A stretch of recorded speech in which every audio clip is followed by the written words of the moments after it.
جانا میں نے بھی ہے، جانا آپ نے بھی ہے، اور جانا دنیا سے اللہ کے پیاروں نے بھی ہے، پر میرے تیرے جانے میں اور اللہ کے پیاروں کے جانے میں زمین و آسمان سے بھی زیادہ کا فرق ہے۔ صحیح بخاری اور مسلم شریف کی حدیث ہے کہ اللہ کے نبی حضرت موسیٰ کلیم اللہ علیہ السلام تشریف فرما تھے کہ آ گیا اسرائیل علیہ السلام۔ موسیٰ علیہ السلام نے فرمایا تو کون ہے، کیا کرنے لگا ہے؟ اس نے کہا جناب میں اسرائیل ہوں، موت کا فرشتہ ہوں، وہی کام کرنے لگا ہوں جو میری ڈیوٹی ہے۔ موسیٰ علیہ السلام تھے جلال والے نبی، اسرائیل کی بات سنی، آ گیا جلال، ایک تھپڑ اسرائیل کے منہ پر مارا۔ موسیٰ علیہ السلام کا تھپڑ لگنے کی دیر تھی کہ اسرائیل علیہ السلام کی آنکھ نکل گئی۔ یہاں پر دیوبند کے شیخ الحدیث علامہ انور شاہ کشمیری لکھتے ہیں ابھی موسیٰ علیہ السلام نے پورا زور نہیں لگایا تھا، پورا زور نہیں، وگرنہ موسیٰ علیہ السلام کے ایک مکے کے اندر اتنی پاور موجود ہے کہ زور کی مکہ لگائیں تو زمین و آسمان تباہ کر سکتے ہیں، یہ پاور ہے موسیٰ کلیم اللہ علیہ السلام کی۔ اچھا خیر، اسرائیل علیہ السلام کی جب آنکھ نکلی تو انہوں نے آنکھ رکھی ہتھیلی پر تو اللہ کی بارگاہ میں، رب العالمین تو نے آج مجھے ایسے بندے کے پاس بھیجا ہے جو مرنا ہی نہیں چاہتا، یا اللہ دیکھنا تھپڑ مار کے میری آنکھ نکال دی۔ اچھا آپ کا کیا خیال ہے، اسرائیل علیہ السلام جو موسیٰ کلیم اللہ علیہ السلام کے پاس آئے تھے تو اپنی مرضی سے آئے تھے یا اللہ کے حکم سے؟ چاہیے تو یہ تھا کہ اللہ فرماتا ہے یہ موسیٰ نے کیا کیا، اس کو پتا نہیں تھا کہ فرشتے کام کرتے ہیں تو میرے آرڈر سے، اس نے تجھے تھپڑ مارا یہ اچھا نہیں کہ میں پوچھتا ہوں، یہ نہیں کہا، بلکہ اللہ تعالیٰ نے اپنے دست قدرت سے حضرت اسرائیل علیہ السلام کی آنکھ کو فٹ کیا اور فرمایا پھر جا، یا اللہ اسی کے پاس ہی؟ فرمایا ہاں اسی کے پاس ہی، لیکن اب خالی ہاتھ نہیں جانا، یہ ایک بیل ساتھ لیتا جا، تسی کیا آخنے ہو داند، ہاں یہ بیل ساتھ لیتا جا، اب پہلے جا کے سلام کرنا اور پھر کہنا اے کلیم اللہ علیہ السلام، اللہ تعالیٰ ارشاد فرماتا ہے کہ اگر آپ اس دنیا میں اور رہنا چاہتے ہیں تو اس بیل کی پشت پر یوں کر کے ہاتھ پھیر دیجئے، جتنے بال آپ کے ہاتھ کے نیچے آئیں گے اتنے سال آپ کی عمر بڑھا دی جائے گی۔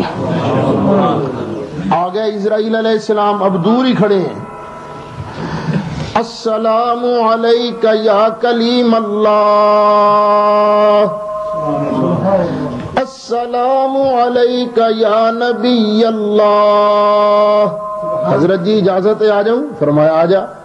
حضرت اللہ سلام فرماتا ہے اور ارشاد فرماتا ہے کہ اگر آپ اس دنیا میں اور رہنا چاہتے ہیں تو اس بیل کی پشت پر یوں کر کے ہاتھ پھیر دیجئے، جتنے بال آپ کے ہاتھ کے نیچے آئیں گے اتنے سال آپ کی عمر بڑھ جائے گی۔ فرمایا یہ تو بتاؤ پھر کیا ہوگا؟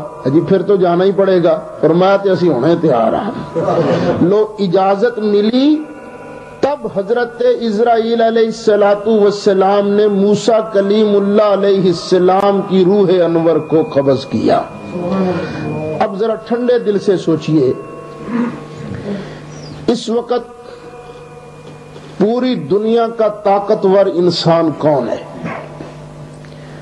ہو سکتا ہے جاپان والے کوئی اپنا پہلوان نکال دیں کہ جی یہ ہمارا پہلوان جو ہے یہ سب سے زیادہ طاقتور ہے۔ ہو سکتا ہے پاکستان میں گجرانوالا بڑا مشہور شہر ہے پہلوانوں کا، وہ کہیں نہیں جی ساڑھے شہر دا بندہ تگڑا ہے۔ لیکن آپ لوگ کہیں گے یو کے میں رہنے والے، نہیں جناب، بات یہ ہے کہ زمانہ ہے سائنس کا. اس وقت جسمانی پاور کا اعتبار نہیں، سائنس کی پاور کا اعتبار ہے. اس وقت ساری دنیا میں سب سے زیادہ طاقتور امریکہ کا صدر بل کلنٹن ہے، جس کے کنٹرول میں لاکھوں فوجیں، طرح طرح کے جہاز، قسم قسم کے بم، اتنا طاقتور ہے کہ ایک بٹن آن کر دے تو آدھی دنیا تباہ. ہو سکتا ہے کوئی مخالفت کرے اور کہے نہیں اس سے روس کا صدر زیادہ طاقتور ہے، لیکن اللہ کے گھر میں بیٹھے ہو ذرا سوچ کے بتانا، جب اسرائیل علیہ السلام امریکہ کے صدر کی جان نکالنے آئے گا تو یہ امریکہ کی ساری فوجیں، یہ سارا اسلحہ، یہ سارے بم مل کر اپنے صدر کو اسرائیل سے بچا لیں گے؟ نہیں. لو میرے دوستو بزرگوں، نتیجہ یہ نکلا، اسرائیل وہ ہے جس کے سامنے برطانیہ کی کوئین بے بس، جس کے سامنے امریکہ روس کا صدر بے بس. اسرائیل وہ ہے جس کے سامنے دنیا کے سارے بادشاہ بے بس، لیکن اللہ کے نبی کی بارگاہ وہ بارگاہ ہے جہاں پر آ کر خود اسرائیل بھی بے بس ہو جایا کرتا ہے.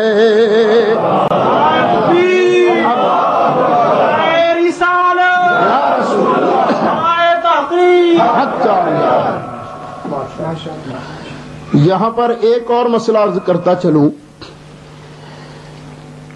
کہ جب بھی میلاد شریف کا مہینہ آتا ہے